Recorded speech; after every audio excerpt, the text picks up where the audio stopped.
What kind of man steps between a desperate girl and the devil himself? And why would he risk everything for someone he has never met? The air in Redemption Gulch was thick enough to taste. Dust clung to the tongue. Fear stung the back of the throat. The sour smell of last night's whiskey still drifted from the saloon doors. For Elizabeth Hayes, that air tasted like the end of her life. She stood in a narrow alley behind the general store, with her back pressed hard against the rough wooden planks. There was nowhere to run, nowhere left to hide, and no one in this broken town who would take her side. Bartholomew Thorne stood in front of her, smug and satisfied, his fine vest stretched tight over a soft belly fed by the misery of others. 2 hired guns flanked him, hands resting on their pistols with lazy confidence. Finch smirked. Gatlin cracked his knuckles. Both waited for the signal that would end her freedom. Elizabeth's heart hammered against her ribs. Her patched calico dress clung to her legs in the hot wind. She felt small, cornered, and alone. Her father's debts he had taken on chasing dreams he never found, had fallen onto her shoulders. Thorne held the papers in his hand. Her name was written on them like a sentence already carried out. "Your father offered everything he had," Thorne said, his voice slick and heavy. "The claim, the cabin, and finally you, payment in kind. A girl like you will fetch good coin in Prescott." The meaning behind his words was clear. It stole the breath from her lungs. Elizabeth swallowed hard. "My father was a desperate man. You preyed on him." Thorne only chuckled. "The world is wolves and lambs, my dear. Your father was a lamb. Now you belong to me." Finch and Gatlin laughed, the sound low and cruel. Elizabeth lifted her chin, though her legs shook beneath her. She prayed for courage, but found only a fierce instinct for survival. Yet, even that spark felt like it was fading. Because Thorne was right, no one in Redemption Gulch would cross him. The sheriff owed him favors. The townsfolk feared him. There was no one left who would stand between her and the life Thorne planned to force upon her. Then a shadow fell over the alley. It stretched long and dark across the dirt. A massive black stallion stood at the end of the narrow passage, its hooves stirring the dust. On its back sat a man cut from the harsh stone of Arizona itself, taller than any man in town, broad shoulders beneath a dark coat, a face weathered by sun and grief, eyes the color of a storm that never broke. Josiah Blackwood. Redemption Gulch whispered his name like a warning. A rancher with a kingdom of land, a man known for quick justice and a colder heart. Rumor said he had not smiled since the fever took his wife and child 5 years before. He lived alone on a ranch bigger than the town itself, and he trusted no one. No one knew why he had ridden into town today. But every man in the alley felt the air shift when he dismounted. He moved with the quiet certainty of a predator. His boots hit the ground with a single thud that made Finch stop grinning. Even Thorne's smile faltered. Josiah didn't look at Elizabeth at first. His gaze locked on Thorne, unreadable and cold. "Blackwood?" Thorne said, trying to sound confident. "Come to settle a beef contract?" Josiah's voice rumbled like rocks grinding. "Something like that?" He stepped closer. The alley felt even smaller. Elizabeth's breath caught. She had prayed for deliverance, but this was no savior. This was a storm walking on 2 legs. "I hear you're settling the Hayes account," Josiah said. "Indeed," Thorne replied, lifting his chin. "A sad affair, but a debt is a debt. The girl comes with me." Josiah's eyes finally shifted to Elizabeth. They held no softness, no pity, only a hard assessing look, like a rancher examining livestock before a purchase. It sent a colder fear through her than Thorne ever had. Maybe this man was here to claim his share. Maybe he saw her as property, too. Her voice broke before she could stop it. "Please," she whispered. "Just make it quick." Finch snickered. Gatlin elbowed him. Thorne's grin spread in triumph. He thought she was surrendering to him. But Josiah Blackwood's eyes didn't move from hers. Something flickered in them. Pain, maybe, or memory. But it vanished before she could understand it. The silence stretched tight. The dust stilled in the air. Then Josiah did the unthinkable. "What's the price on the girl?" he asked. Thorne blinked. "She's not for sale. She's collateral." "Everything has a price," Josiah said. He reached into his saddlebag and pulled out a heavy leather pouch. He tossed it onto a rain barrel. It landed with a solid thud that made Finch flinch. "That's $500 in gold. I'll settle the rest of the debt with a bank draft." "The account is paid." The alley fell silent. $500. More money than Elizabeth had ever seen. More than Thorne had ever expected to wring out of her. Thorne stared at the pouch, torn between greed and pride. But he knew Josiah Blackwood's reputation. Everyone did. Josiah wasn't a man you challenged unless you wished to disappear in the desert. "Of course," Thorne said, forcing a strained smile. "A settled account is a settled account." Quote. He gestured to his men. "Let's go." But as Thorne brushed past Elizabeth, he shot her a look so poisonous it made her skin crawl. A promise that this wasn't over. Then he was gone. Elizabeth stood frozen. The dust swirled around her skirts. Her mind reeled. She hadn't been saved. She had been bought. Josiah Blackwood turned to her. His expression held no kindness, no explanation, only command. "Come," he said. Her knees nearly buckled, but she obeyed. What choice did she have? She climbed onto the black stallion behind him, careful not to touch him. His body was rigid, carved from stone. They rode out of town in utter silence, the world blurring around her.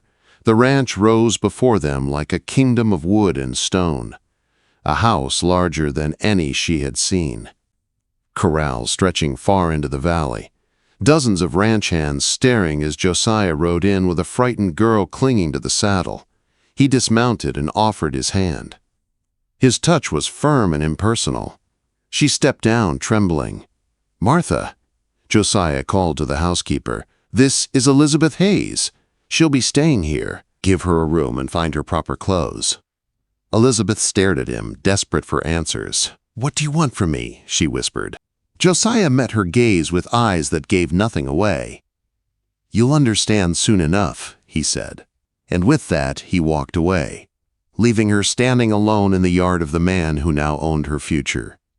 What would you do if the man who saved your life also controlled it? And how do you learn to breathe again when your freedom now belongs to someone else? Elizabeth Hayes lay awake that first night in the east guest room of the Blackwood Sterling Ranch. The quilt was soft. The bed was warm. The room was safer than any place she had slept in months. Yet she felt trapped, like a bird placed gently into a cage too beautiful to hate and too inescapable to fight. Down the long hallway, Josiah Blackwood walked with the heavy tread of a man used to carrying the weight of the world. His voice rumbled once or twice as he spoke to his foreman Amos, but never for long. He was a man of few words, a man who lived behind stone walls of his own making. In the morning, Martha brought Elizabeth a dress made of soft blue cotton and a pair of stitched boots that fit surprisingly well. "Mr. Blackwood said you'll stay upstairs till he gives the word," Martha explained, her voice gentle. "Don't fret, child. He ain't cruel. Hard, yes, but not cruel." Hard was enough to fear. Later that afternoon, Josiah knocked on her door. Elizabeth's breath caught in her throat as he stepped inside. He filled the doorway like a storm cloud, broad, dark, and silent. "I trust Martha got you settled," he said. Elizabeth nodded. "Why am I here? What do you want from me?" "You're here because you're not safe anywhere else." "You bought me," she whispered. "People don't buy what they don't want." His jaw tightened. "You misunderstand. I bought your freedom from Thorne, not you." She did not believe him. That night, when the stars glowed cold above the ranch, there was another knock. Josiah entered again, this time more hesitant, though his face stayed unreadable. "We need to talk," he said. Elizabeth braced herself. He stood by the window, hands resting on the sill as if steadying himself.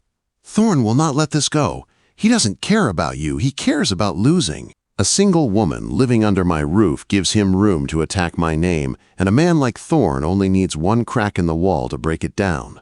Elizabeth frowned. So what happens now? Josiah turned to her with a look that froze her in place. There is only one way to protect you and protect my ranch, he said. Tomorrow morning, we will ride into town. We will stand before Judge Miller, and you and I will be married. The world stopped spinning. Married? She choked.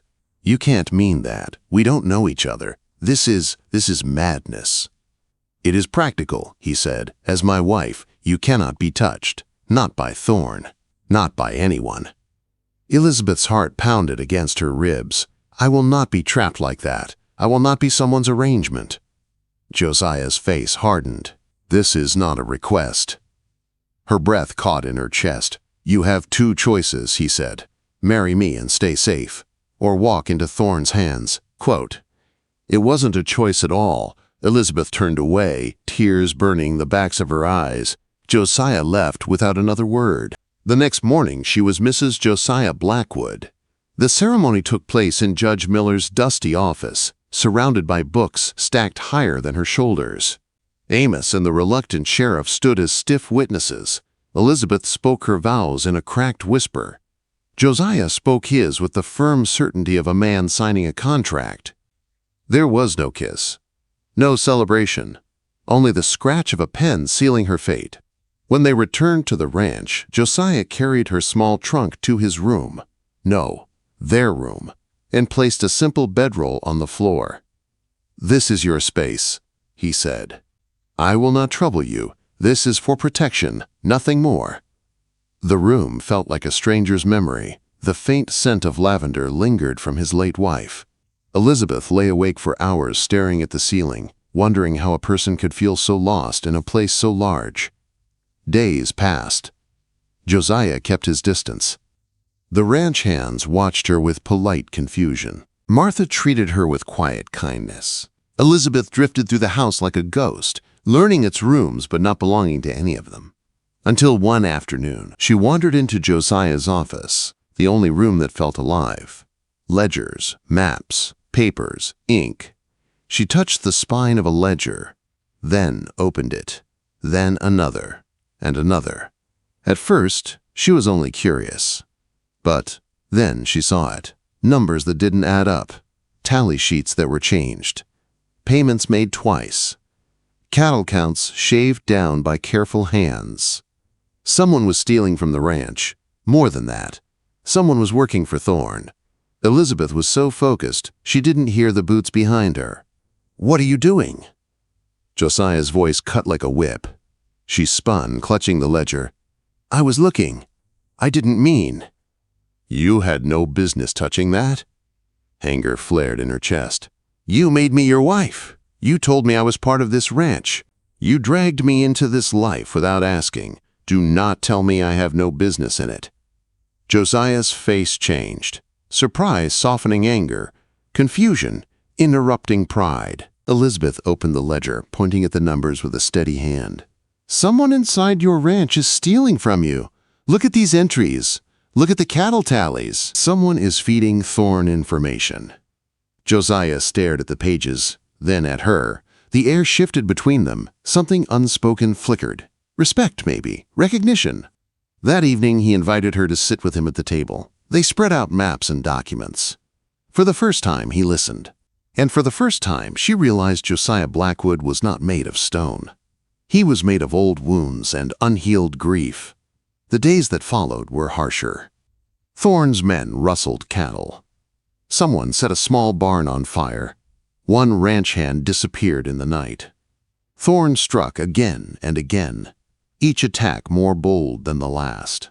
Until the day they rode into town for supplies. Thorne, Finch, and Gatlin stepped into their path on the boardwalk. Thorne smiled like a man who believed he owned the world. Mrs. Blackwood, he said, voice dripping poison, marriage looks good on you. Elizabeth stepped closer to Josiah. I am not your concern, Mr. Thorne. Everything in this territory is my concern, he hissed. Finch moved first, swinging at Amos. Gatlin drew a knife. Guns appeared on every side. The street erupted into chaos. The sheriff fired a warning shot to the sky. "Enough!" Sheriff Brody shouted, but the damage was done. Amos bled from a deep cut in his arm. Josiah's eyes were darker than storm clouds. Thorn had pushed too far. That night, the ranch house was quiet, but not at peace. Josiah cleaned his rifle with steady hands and an expression carved in stone. "We can't let him keep coming," Josiah said. "This ends soon." But Elizabeth felt something tighten in her chest, because she knew Thorn wasn't done, and the next time he came, he wouldn't just come for Josiah. He would come for her. What happens when a hunted woman finally stops running and turns to fight? And what happens to a hardened rancher when he realizes he can't bear to lose the woman he swore he didn't need? Night fell over the Blackwood Sterling Ranch like a heavy blanket. The lamps flickered in the windows. The air was too still, too quiet. Elizabeth could feel it in her bones. Danger was close. Thorn had been pushed into a corner, and a cornered man was the most reckless kind. Inside the ranch house, Josiah spread maps, markers, and tally sheets across the table. Elizabeth sat beside him, watching the way his jaw tightened when he studied the trails, watching how old pain lived in his eyes. She sensed he was no longer planning to defend his land. He was planning a war. "You can't meet him head-on," she said, breaking the silence. Josiah didn't look up. "He knows the cattle drives. He knows the pastures. He thinks he can gut the ranch slow enough that the law won't notice. He's waiting for you to strike first," she said. "He wants you angry. He wants you reckless." His hands stilled on the map. "Then what do you suggest?" Elizabeth leaned forward, pointing to a narrow strip of land between the crimson peaks. "My father told me about this trail. It's old, steep, dangerous. But it cuts days off the route to the Maricopa railhead. Thorn won't expect you to move cattle through it." Quote, Josiah studied the trail. "It's not wide enough for a full herd." "No," she said softly, "but it's wide enough for the prime stock, the ones you absolutely need to sell. You can beat Thorn at his own game. Outsmart him. Make him look like a fool." Josiah raised his eyes to hers. For the first time since she had known him, admiration flickered there. Not pity, not obligation, respect. "You think like a rancher," he murmured. "You think like a survivor," she replied. But before the plan could unfold, trouble reached them first. It came on the hooves of 12 men riding under the sliver of a moon. Thorn didn't attack the herds. He didn't attack the bunkhouse. He came for the ranch house itself. The first blast shattered the living room window. Glass sprayed across the floor. Josiah lunged across the table, knocking Elizabeth to the ground as another shot followed. The walls shook. Martha screamed from the kitchen. Ranch hands ran from the bunkhouse, firing into the dark hills surrounding the house. "Stay down!" Josiah roared as bullets punched into the wooden walls. She crawled to the hearth, her hands shaking. Josiah grabbed the Spencer rifle from above the fireplace, broke the window with the butt, and returned fire with cold precision. Every shot he fired was deadly. Every shot fired at them felt closer. Elizabeth's heart pounded like a hammer. But when the back door splintered and a masked man charged inside, instinct took over. She grabbed the iron poker and swung. The heavy clang of metal against skull echoed through the room as the attacker dropped. Josiah shot a glance over his shoulder, stunned for a heartbeat. Then his focus snapped back to the window. The attack dragged on. Shouts echoed from the barn. Gunfire exploded from every side. Amos, injured arm wrapped tight, fought beside the hands outside, yelling orders. They pushed Thorn's men back inch by inch. One by one, the attackers fell or fled. At last, the gunfire thinned, then stopped. Dust drifted through the shattered windows. The ranch house smelled of smoke and gunpowder. "They're falling back," Josiah said, chest heaving. "But they'll be back." Quote, Elizabeth knelt beside the wounded man she had hit, shaking with leftover terror. Josiah crouched next to her. "You did good," he said quietly. "Better than good." She looked up at him, her eyes wide. "This isn't just about me, is it?" Quote. Josiah hesitated. Thorne wants everything, land, water, this ranch, and he thinks hurting you will break me. Why? She whispered. Why does he hate you so much? Quote. Josiah stood slowly. Because I stand between him and what he wants. Elizabeth's thoughts raced. My father kept a Bible, she said suddenly. He wrote things down, important things. Things Thorne didn't want found. She sprang to her feet and ran upstairs. Josiah followed close behind. She dug through her travel trunk until her fingers closed around the old, battered Bible. Inside the back cover was a hidden slit. Elizabeth pulled out a folded paper. Her father's handwriting covered it. A sworn statement. A witness account. A deadly secret. Bartholomew Thorne had murdered his partner years ago to steal a gold claim. The claim that made him rich, the claim that built his empire. This paper was the proof. Elizabeth turned to Josiah, breath trembling. Thorne wasn't just collecting my father's debt, he was hunting for this. A floorboard creaked in the hallway. They spun. Peterson, a ranch hand who had always avoided her eyes, stood there with a pistol. Panic dripped from his face like sweat.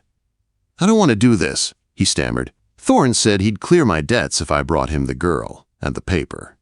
Peterson, Josiah said slowly, you're being used. Shut up, Peterson cried. Before he could fire, a blur of motion flashed behind him. Martha swung a cast-iron skillet straight into his skull. Peterson crumpled. But the victory lasted only seconds. Another figure stepped over Peterson's body.